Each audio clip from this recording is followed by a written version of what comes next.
Saludos a todos los crípticos de la galaxia YouTube. Aquí está nuevamente Ragnarok con un pequeño documental sobre la historia del código Morse. La historia del código Morse se divide básicamente en dos etapas, la etapa telegrafista y la etapa radiotelegrafista. La diferencia es que la etapa telegrafista utilizaba cables de cobre, mientras la etapa radiotelegrafista era comunicación inalámbrica porque se utilizaban ondas de radio para comunicarse. La etapa telegrafista comenzó en el año 1844, cuando Samuel Morse inventó el primer telégrafo para transmitir mensajes utilizando el código de comunicación que lleva su nombre, el código Morse. En los Estados Unidos, país donde se inventó el telégrafo, las ciudades se conectaron unas con otras por tendidos de cobre. De esta manera, las noticias importantes podían viajar mucho más rápido de una parte del país a otra. Estaba disponible para todo el que pudiera pagarlo.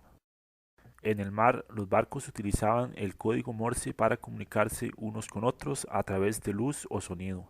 Los barcos estaban dotados de una especie de telégrafo de luz. Era una luz intensa que podía verse desde muy lejos. Un rayo de luz corto se entendía como un punto, mientras que un rayo de luz más largo se entendía como una raya. Así un barco podía transmitir el código con cualquier otro barco que estuviese en su campo visual.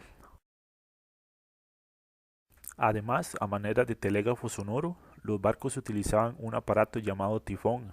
El sonido del tifón era tan fuerte que se escuchaba desde muy lejos y se utilizaba generalmente para propagar los sonidos de un mensaje de auxilio en código Morse. La etapa radiotelegrafista. En 1901, Guillermo Marconi inventó o descubrió el transmisor de ondas de radio. A partir de ese año, la transmisión de mensajes de telegrafía se comenzó a realizar también de forma inalámbrica, haciendo posible que la comunicación se diera entre puntos separados, inclusive por cientos de kilómetros, y sin que fuese necesario que exista un tendido de cobre que una esos dos puntos. No pasaron muchos años para que cada barco en el mar contara con la posibilidad de comunicarse con otros barcos que estaban a cientos de kilómetros, mucho más lejos de lo que podía verse en la superficie del mar. Un ejemplo muy conocido de esto es el caso del Titanic. Se sabe que el Titanic emitió varios llamados de auxilio antes de hundirse, utilizando el radiotelégrafo. Lamentablemente ningún barco estaba a menos de 10 horas de camino y cuando el primer barco llegó en su auxilio, el Titanic ya se había hundido. Las embarcaciones no solamente utilizaban el radiotelégrafo para comunicarse con otras embarcaciones, también lo utilizaban para comunicarse con el puerto en tierra.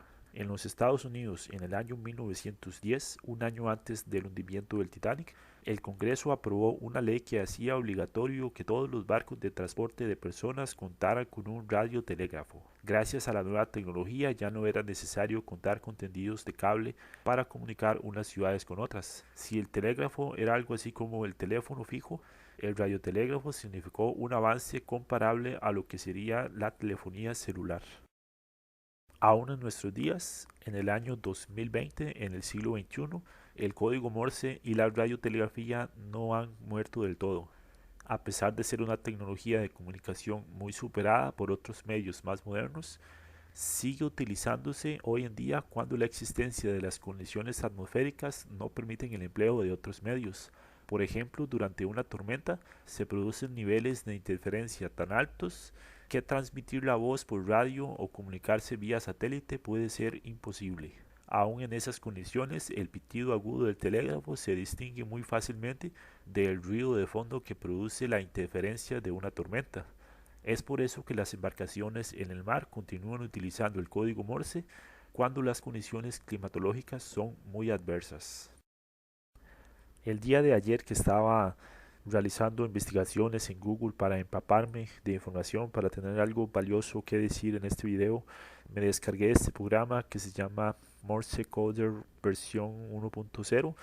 Es un programa simple, no tiene mucho espacio, no pesa mucho y lo que hace es que cualquier cosa que le escribamos nos lo va a traducir a código Morse visualmente y también nos lo va a emitir en forma de pitidos. Vamos a ver el ejemplo con la frase mi botella ya no tiene agua. Vamos a transcribirlo y vamos a escuchar cómo suena.